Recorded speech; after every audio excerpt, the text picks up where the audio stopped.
Some lady just told me to get on YouTube if you're over 50 and share what you know. I listen when the universe drops me a message, so here I am. Dr. Alissa Gardenhire. Dr. Alissa, the Impact Whisperer. I am a Harvard PhD. I try not to let that get in the way of my being effective in life. I'm a mom. Oop, this thing is reversed. That's my kid. That's my kid when he was a baby. I live in Michigan, from California originally. Lived in New Jersey on the East Coast, up and down the East Coast for a long time, and now live in Michigan because I needed to make a move for my kid to make sure he got what he needed from life. Looks like he's getting it. So here I am. And I am an educator, I guess. Those degrees. All those degrees are not all mine. They're my dad's as well. But some of them are mine. Not that, again, gets in the way of my being as real as I can be. Over 50 Black woman. What does that mean? It doesn't have to mean anything. I think the midlife is a very open time. It can mean a lot of different things for a lot of different people. I guess that's probably true of any stage of life, but this one in particular is undefined for sure. You know, for me, I'm facing empty nest. My kid's going to be in college either January this coming year or June. He'll be there soon. It's coming. And, you know, that's what we've been working for all this time. Right now, I'm creating a new business. So in my very quick move to Michigan at the top of the year, 2024, I moved here and closed my business in New Jersey. So I ran a learning center there. And before that, I used to do research on social programs, trying to understand what kind of things help people move out of poverty. So I say all that, and probably will say some more all that, to give you a sense of what I'm doing and what I want to talk about. I'd say where I am right now is sort of straddling this position as a leadership development thought leader, thinking about leadership development and thinking about how to lead in new ways. I think in particular for foundations, philanthropy is probably the most nimble of the sources of resources for creating new things. Business does not have a social mission. Occasionally it does, but mostly it doesn't. Government is super slow. Even science and research is super slow. So philanthropy is a way that I think I can best leverage what I do. But I say all that to, I guess this YouTube channel will be more personal than the stuff I put out on my podcast or on my blog, or when you see me post on LinkedIn. Well, those are kind of personal. This is probably the most personal thing. I was thinking about my dog, about my future grandchildren today. I don't have any. My kid's still in high school. Better not come up with any grandchildren anytime soon. Although he's always wanted to be a dad since he was little, probably because his own dad left things to be desired. That's what he thinks. That's what he says now anyway. And I was thinking about my future grandchildren. I said, partly because I find myself having a lot of thoughts about racism and sexism in America. I'm an American, if you didn't know. That I thought, wouldn't it be nice if my grandchildren, too late for my kid because he deals with plenty of racism, not so much sexism, but plenty of racism that he tells me about at school and other places. But wouldn't it be wonderful if my grandchildren didn't have to live their lives in a way where they were constantly monitoring themselves, aware of their blackness relative to what is normal in the United States of America, which is white male. That's what's normal. Normed. Everything is normed to the white male. Affluent white male. Let's not include all of them because even the ones who are not think that they are, but they're not. The norm. because it's consuming. It consumes too much attention. And it's funny because I was raised in a way that was probably different than most people. Born at a specific time of life, the 1970s. Born in a specific place, the Bay Area in California. Born to specific people. You know, I used to laugh, joke, and say, you know, thanks racism, because if it weren't for you, I wouldn't be here. Because my parents met working in the civil rights movement. They met volunteering for CORE, the Congress for Racial Equality. So yeah, thanks racism. But, you know, also not thanks. Because I grew up around a lot of white people, but never felt less than them. I just didn't buy it. I remember being probably 5 or 6 and my parents talking to me about racism or something. I was like, what the hell are you guys talking about? You're making this up? People love me. Why would anyone not want to love me? I'm great. And that was accurate. That was accurately how I felt as a child. I felt loved by all sorts of different kinds of people. I didn't really put them in categories. Not to say I was naive or white wanting to be, because that's never been the case. When one of my dear friends used to take my braids and fling them with the beads on them on my shoulders and say, million braids, million braids. I didn't say to myself, oh, I wish I had long blonde hair like her. I was just like, okay, girl. And I think growing up, seeing white folks up close, being in their homes, they've been in my home growing up and going to school with them and competing with them and all that kind of stuff made me just see them as people. And I think one of the issues that we face as Black people, if you grew up and internalized racism earlier, it became part of your identity, or Black meant something to you, that was not necessarily a positive thing, because Blackness was created and it wasn't created to have us think positively about ourselves. I'll just start with that. Then this is a lot harder. It's a lot harder to see white people for what they are up close, which is just people. So I'm not bashing them. There's a lot of behaviors in race and racism that are extremely problematic.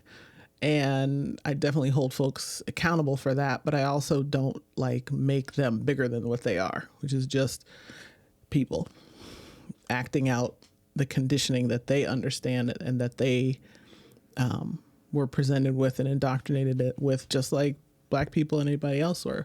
So, I was talking on LinkedIn and was like, I am where I am with this, and I'm not going to bow to common tropes about racism and white people and what they do and don't do.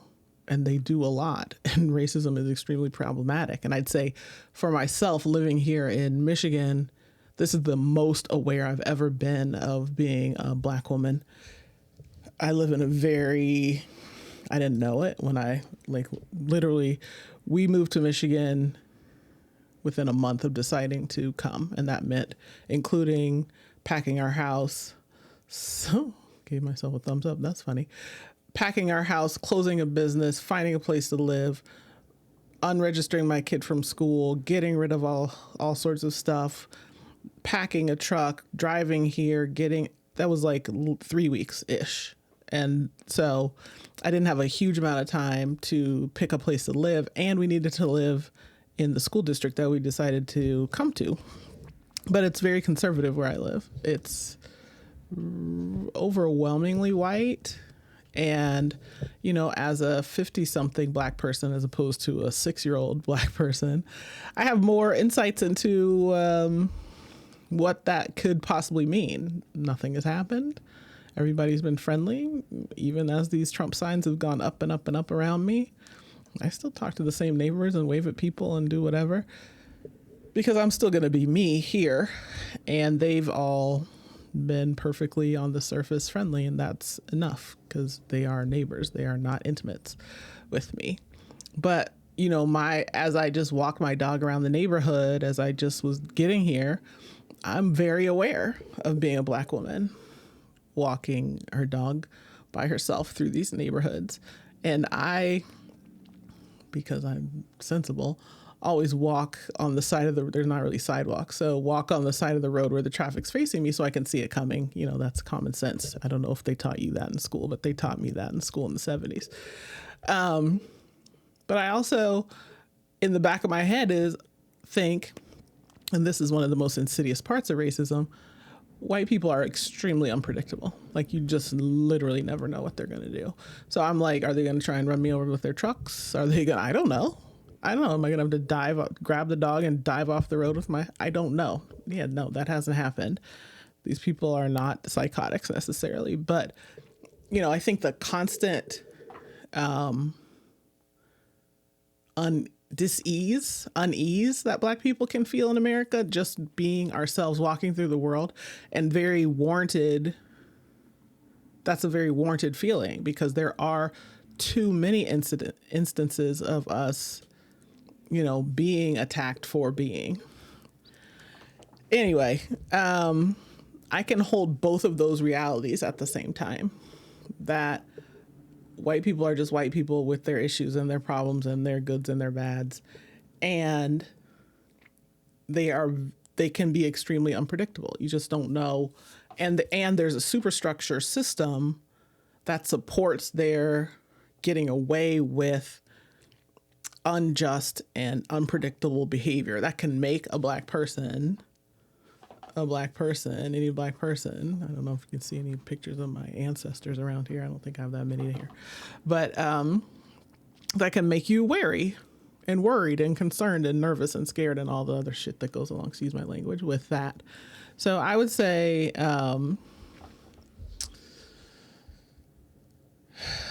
the thing that's helpful from my perspective, as a person who's entering a space to talk about anti-racism, and I don't really talk about anti-racism, it's really non-racism.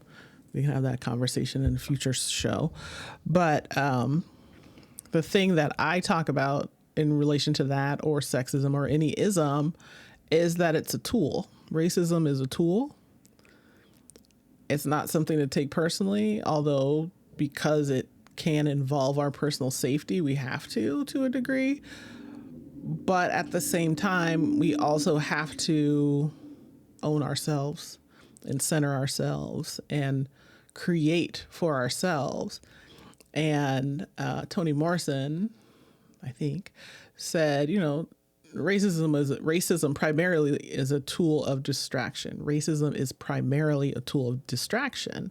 And because it's a tool of distraction, it distracts Black people, because I generally talk about Black-white racism. There's lots of other layers of this, and I talk about it a little bit in the book I'm drafting about it. But Black-white is the main thing that's going on in America, and that started race as a creation and racism as a feature of that creation, which was to justify chattel slavery. And the brutalization, obviously, that came along with that. It was a justification for that. What the heck? So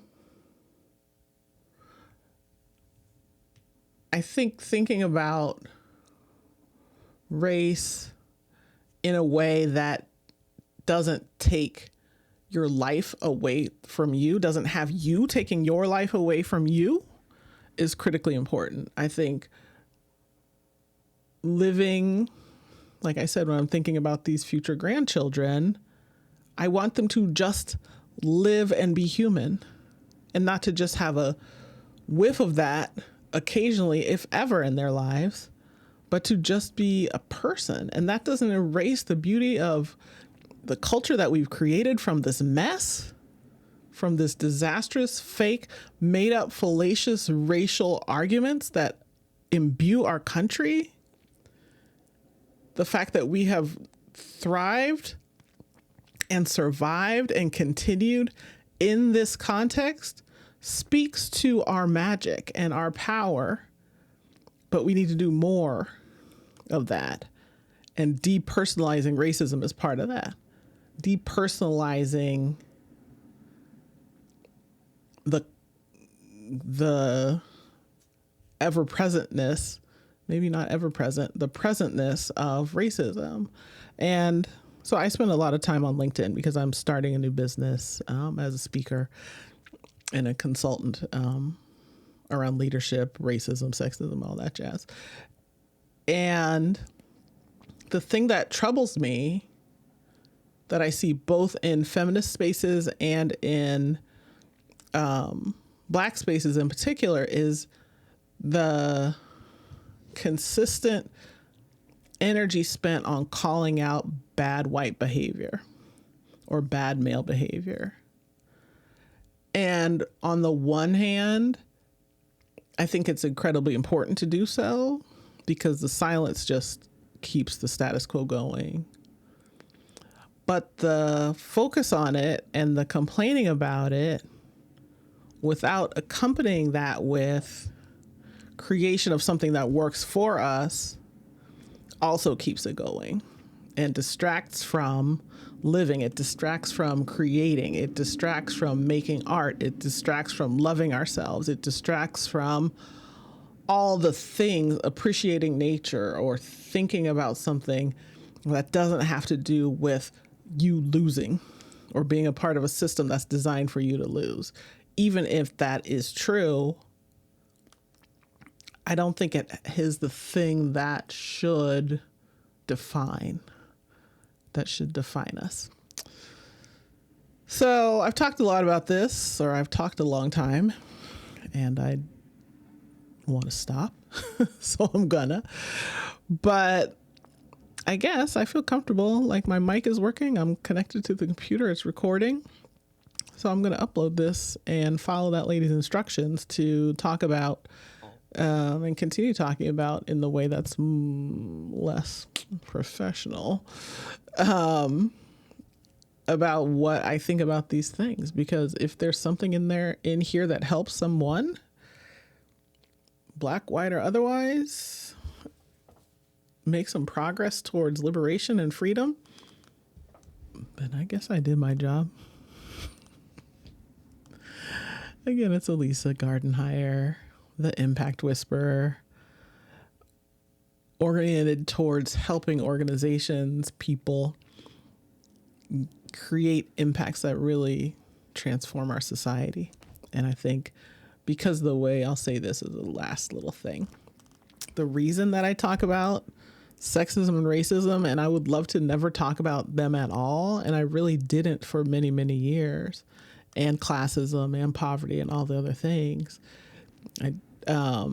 is because those things are, especially racism, is woven into the fabric of the United States of America. It was at the foundation of our country. It was what helped build this country. It's been used as a tool to maintain power structures. And we see it even today where racist tropes still work to outrage some and energize others. And so I think we can't do anything I don't think anything really gets transformed until we really address that, in ourselves and in our society. So I'm going to give what I can to it. Anyway, if you want to know more, you can go to my website, dralissa.com, DRALISSA. It's not DOCTOR. That's my email. Or you can email me at dralissa@gmail.com. They spell out the word doctor. And I'd love your thoughts about this. I don't think it's the things that people normally say, but I am. Bye.